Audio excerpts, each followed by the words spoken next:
Siempre que pensamos en invertir en ETFs nos vienen a la mente índices como el S&P 500, el Nasdaq 100 o el MSCI World. Estos tres índices son los más líquidos y grandes, pero no siempre los más rentables. En el siguiente vídeo te voy a presentar 5 ETFs que están superando en rentabilidad a los índices más seguidos. Comenzamos.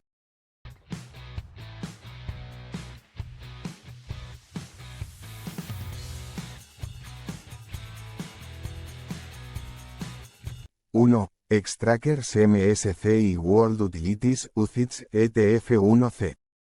Este ETF ofrece una réplica física exacta de las principales empresas de servicios públicos de todo el mundo que están presentes en el índice MSCI World.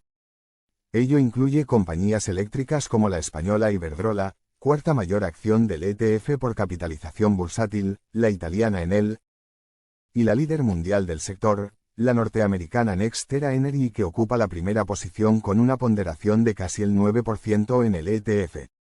La ponderación por capitalización bursátil está ajustada al free float y se revisa de manera trimestral. En lo que va de año, este ETF ha ofrecido una rentabilidad del 23,46%, rentabilidad superior a la ofrecida por el índice MSCI World Global de acciones, que se ha quedado en una tampoco desdeñable cifra del 17,27%. El Xtrackers MSCI World Utilities UCITS ETF 1C es un ETF grande con una capitalización de 507 millones de euros en activos gestionados. El producto se lanzó en marzo de 2016 y está domiciliado en Irlanda. Se trata del ETF más barato y más grande que sigue el índice MSCI World Utilities. Consigue replicar la rentabilidad del índice subyacente comprando todos los componentes del índice. Los dividendos del ETF se acumulan y se reinvierten en él. Las comisiones son muy competitivas, ya que suponen tan solo el 0,25% del total del coste de compra. En el lado negativo debemos comentar que este producto no ofrece cobertura de riesgo de divisa. El producto, por lo tanto, está expuesto a los mercados de divisas, que pueden ser muy volátiles, lo que podría provocar que nuestra inversión sufriera pérdidas. Este ETF se negocia en plazas como la bolsa italiana, el London Stock Exchange, la bolsa suiza y el Xetra alemán. Tras unos aciagos 2023 y 2024, las compañías de utilities están viviendo su mejor año en bolsa desde 2003. Las empresas de servicios públicos están bien posicionadas para beneficiarse en un entorno de tasas de interés más bajas. La reducción de tasas de interés beneficia a las empresas de utilities debido a sus altos costos de capital y rendimientos de dividendos. El interés por las acciones de servicios públicos ha aumentado a medida que la Reserva Federal ha reducido las tasas de interés. De acuerdo con un estudio del Bank of America, en la semana de la reunión de la Fed en septiembre, los inversionistas inyectaron cerca de $1.300 millones en este sector. Adicionalmente, los inversionistas en crecimiento están mostrando interés en las empresas que generarán la energía necesaria para alimentar los centros de datos de inteligencia artificial que se están construyendo. Estos factores han contribuido a que empresas como Vistra se apunten ganancias del 38% en el trimestre, o que Constellation Energy haya subido un 29%, impulsada por el entusiasmo por su capacidad nuclear y la demanda de energía para centros de datos de inteligencia artificial. 2. SPDR MSCI World Telecommunications UCITS ETF. Se trata de un ETF pequeño con 64 millones de euros de activos gestionados. Este fondo cotizado se lanzó en abril de 2016 y está domiciliado en Irlanda. Su política de dividendos es de acumulación y tiene unos gastos de gestión del 0,30%.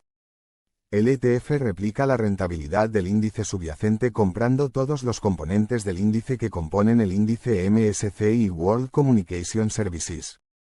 El fondo se puede negociar en el mercado Euronext de Ámsterdam, en la bolsa suiza, en el London Stock Exchange y en el BMV de México. No ofrece, no obstante, cobertura de divisas. Entre las principales empresas que conforman el ETF encontramos a las omnipresentes Meta y Alphabet. A compañías de la industria del entretenimiento como Netflix y Disney. Y a gigantes como Verizon, AT&T, T-Mobile y Deutsche Telekom. En lo que llevamos de 2024, el ETF se ha revalorizado un 24,08%, batiendo ampliamente al Nasdaq, que lleva una subida del 17,33%. La combinación de empresas tecnológicas con empresas de comunicación a la vieja usanza ha sido una estrategia ganadora este año 2024. Las empresas de telecomunicaciones tradicionales hacen de contrapeso, ya que ofrecen ingresos estables, buenos dividendos y baja volatilidad, al no ser demasiado sensibles al ciclo económico. Las telecos tradicionales parecían condenadas a desaparecer, pero allí siguen. Asimismo, el sector de servicios de comunicaciones también incluye la industria del entretenimiento, que acoge a las grandes plataformas de streaming y videojuegos, las cuales cuentan con un componente tecnológico notable y que ponderan el 15% de la capitalización bursátil del sector.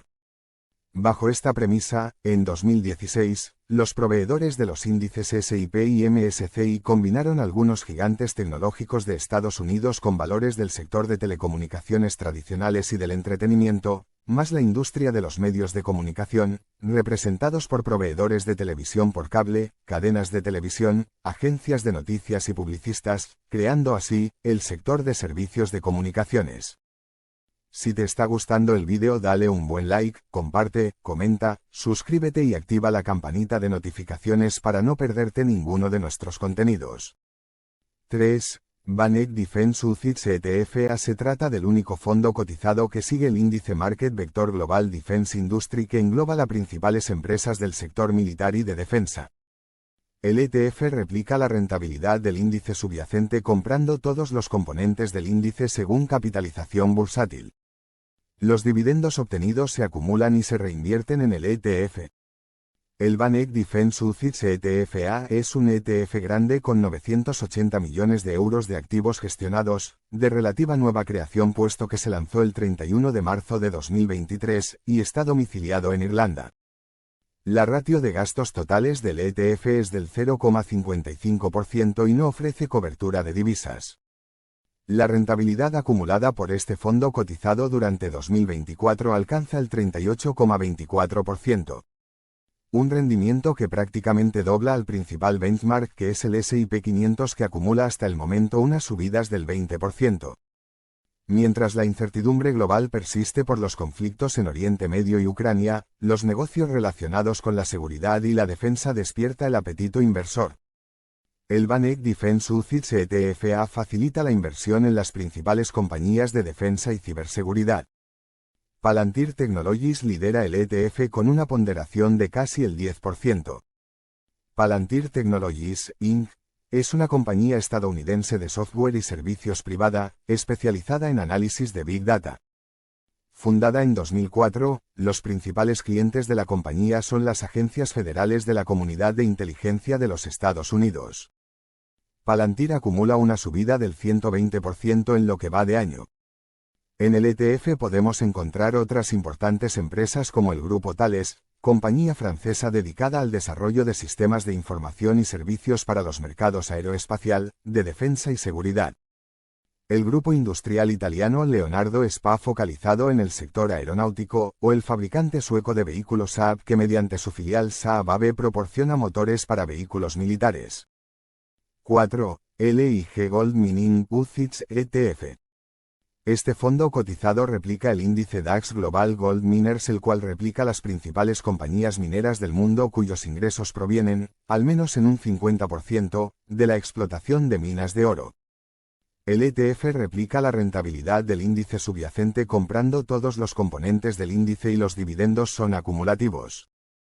El LIG Gold Mining UCITS ETF gestiona alrededor de 209 millones de euros en activos. El ETF se lanzó en septiembre de 2008, está domiciliado en Irlanda y tiene unos gastos totales del 0,65%. Aunque los inversores pueden retirar sus inversiones cuando quieran, este ETF podría ser poco apropiado para inversores con un horizonte temporal de corto plazo. El oro ha sido tradicionalmente un activo volátil, por lo que en el folleto informativo del fondo se recomienda un horizonte temporal de, como mínimo, 5 años. Cuanto más largo es el horizonte temporal para la posesión de un activo, menor la volatilidad implícita. Hasta el momento, el LIG Gold Mining sube más de un 38% en lo que va de año. Se trata, por tanto, de otro sector que supera con creces el rendimiento de los índices de referencia. Y es que la demanda del metal dorado impulsa a las principales compañías mineras en bolsa. Mientras la demanda siga al alza y la oferta escasa, el oro seguirá su imparable racha que lo ha llevado a máximos históricos en términos nominales el pasado mes de julio, en los que alcanzó los $2.484 la onza. El ETF está focalizado en las principales compañías mineras de Canadá, Sudáfrica, Estados Unidos y Australia. Está constituido por 33 compañías que incluyen Newmont, Agnico Eagles Mine y Anglo Gold Ashanti en las 3 primeras posiciones. La principal desventaja de este fondo cotizado es que no tiene cubierto el riesgo de divisa. Por defecto, la cotización del oro está referenciado en dólares, por lo que la fluctuación de la divisa norteamericana añade un riesgo extra a esta inversión. 5. ETC Group Physical Bitcoin. El ETC Group Physical Bitcoin es el ETN más grande que sigue el índice Bitcoin. Los Exchange Traded Notes, también conocidos como ETN, son como ETFs compuestos por bonos y opciones que replican a un activo subyacente en tiempo real. El ETN replica el rendimiento del índice subyacente con una obligación de deuda garantizada que está respaldada por tenencias físicas de la criptomoneda. Al ser un instrumento de deuda, existe el riesgo adicional de que el emisor no pueda cumplir con sus obligaciones, lo que provocaría pérdidas para los inversores. El ETC Group Physical Bitcoin es un ETN grande y líquido con 900 millones de euros en activos bajo gestión. El ETN se lanzó en junio de 2020 y está domiciliado en Alemania. La principal desventaja de este ETF son sus altos costes de gestión, que se disparan al 2%. Adicionalmente, tampoco dispone de cobertura de divisas. En resumen, no solo del S&P 500, el Nasdaq y el MSCI World vive el inversor en bolsa. Como hemos podido comprobar, hay un montón de fondos cotizados que vencen a estos índices de referencia. Sin embargo, debemos tener en cuenta diversos factores antes de invertir en ellos. El primero es que, al tratarse principalmente de ETFs sectoriales, la diversificación es menos amplia que si invirtiésemos en alguno de los benchmark y algunos de los sectores que son eminentemente cíclicos. Lo segundo, es que existen muchísimas gestoras y cada uno tiene sus propios baremos para constituir estos productos. Asimismo, sus costes difieren ampliamente de unas a otras. Así que, por lo general, debemos tratar de contratar aquellos ETF que presentan unos costes más competitivos, ya que de esta manera nuestra rentabilidad se verá afectada de manera positiva. Lo tercero es tener en cuenta el riesgo de divisa. Como hemos podido comprobar, muchos de estos ETF no tienen cobertura de riesgo de divisas, por lo que los productos referenciados a otras divisas pueden suponer un riesgo adicional para el inversor. Adicionalmente, algunos ETF pueden tener características específicas que aumentan su riesgo, como apalancamiento o inversión inversa. Por último, considerar que un ETF tiene la consideración fiscal de una acción normal. Eso significa que cada vez que obtengamos plusvalías de la venta de un ETF deberemos tributar. Asimismo, deberán tributar los repartos de dividendos si los hubiese. Por norma general, resulta más eficiente invertir en ETF de acumulación por encima de los de distribución. Invertir en conocimiento paga el mayor interés y no exige comisión a cambio.